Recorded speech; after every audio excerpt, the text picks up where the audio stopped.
আর প্রশ্ন, কুফর কাকে বলে? কুফরের শাব্দিক অর্থ শারহুল মাকাসিদ 3 নম্বর খণ্ড 457 পৃষ্ঠায় লেখে, কুফরের একটি অর্থ হলো গোপন করা, আর একটি অর্থ হলো অকৃতজ্ঞতা প্রকাশ করা। কোন একটা বস্তুকে গোপন করে ফেললেন, হ্যাঁ, একে বলা হয় কুফর। একে বলে শাব্দিক অর্থে কুফর। আপনি ঈমানকে গোপন করে ফেলেছেন। কুফর করার অর্থ, শিরক করার অর্থ ঈমানকে গোপন করে ফেলেছেন, হককে গোপন করে ফেলেছেন, সত্যকে গোপন করে ফেলেছেন। আর অকৃতজ্ঞতা প্রকাশ করা, কুফরি করার অর্থ হলো যে আল্লাহ সাথে আপনি বিরুদ্ধচারণ করতেছেন। হ্যাঁ, আল্লাহকে মানতেছেন না। যে আল্লাহ আপনাকে যাবতীয় নিয়ামত দান করেছে, যাবতীয় অবদান আল্লাহ আপনাকে দিয়েছেন, না চাইতে দয়াময় দিয়েছে সকল, খোদায় আহার আর পিপাসায় জল, সবই দেয়, চাহে না সে শুধু ভালোবাসে। না চাইতেও যে আল্লাহ সব কিছু দিয়েছেন, সে আল্লাহর সাথে আপনি বিরুদ্ধচারণ করতেছেন।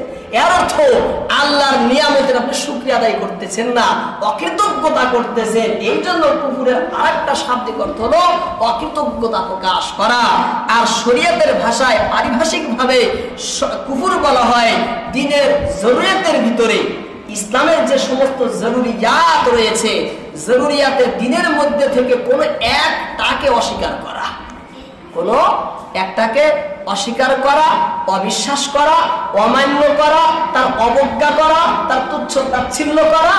ইসলামের কোনো একটা জরুরিয়াতের দ্বীনের মধ্যে যে সমস্ত বস্তু, তার কোনো একটা বস্তুকে অস্বীকার করা, অবিশ্বাস করা, অবজ্ঞা করা, তুচ্ছ তাচ্ছিল্য করাও মহা কুফরি। সে পরিপূর্ণভাবে কাফির হয়ে যাবে, সে পরিপূর্ণভাবে সে কাফির হবে। সামান্য মুসলমান থাকবে না, বিন্দু বিসর্গ তার ভিতরে ঈমানের টিকে থাকবে না, পরিপূর্ণভাবে সে কি হবে? মুসলমান হবে। জরুরিয়াতের দ্বীনের মধ্য থেকে যদি সে অস্বীকার করে, যেমন গত শুক্রবার উদাহরণ দিয়েছিলাম খাতমে নবুয়তের। কেউ যদি সব কিছুই মানে, কিন্তু খাতমে নবুয়ত একটা জরুরিয়াতের দ্বীনের মধ্য থেকে সে মানে না, সে কি মুসলমান হবে? মুসলমান হবে সে? কশিন কারো সে মুসলমান না। সব মানে, কিন্তু খাতমে নবুয়ত মানে না। নবীর নবুয়ত মানে, কিন্তু খাতমে নবুয়ত মানে না শুধু, তারপরেও সে পরিপূর্ণভাবে কাফির। কেন? এই খাতমে নবুয়ত বিষয়টা জরুরিয়াতের দ্বীনের মধ্য থেকে একটা। এর অর্থ কি? যে খাতমে নবুয়ত এত দলিল, এত কোরআনের আয়াত হাদিস দ্বারা প্রমাণিত, যেখানে খণ্ডন করার জায়গায় নেই, খণ্ডন করার জায়গায় নেই। আল্লাহ বলেন, মা কানা মুহাম্মাদুন আবা আহাদিন মির রিজালিকুম ওয়ালাকিন রাসূলুল্লাহি ওয়া খাতামান নাবিয়্যিন। এই একটা আয়াত, বহুত আয়াত কোরআনের ভিতরে। আল্লাহ নবী আখরি নবী, হাদিসের ভিতরে রয়েছে অনেক হাদিস। সেই জন্য এটা হলো জরুরিয়াতের দ্বীনের মধ্য থেকে। কেউ যদি অস্বীকার করে, সে পরিপূর্ণরূপে কাফির হবে, সে পরিপূর্ণ রূপেই কাফির হবে।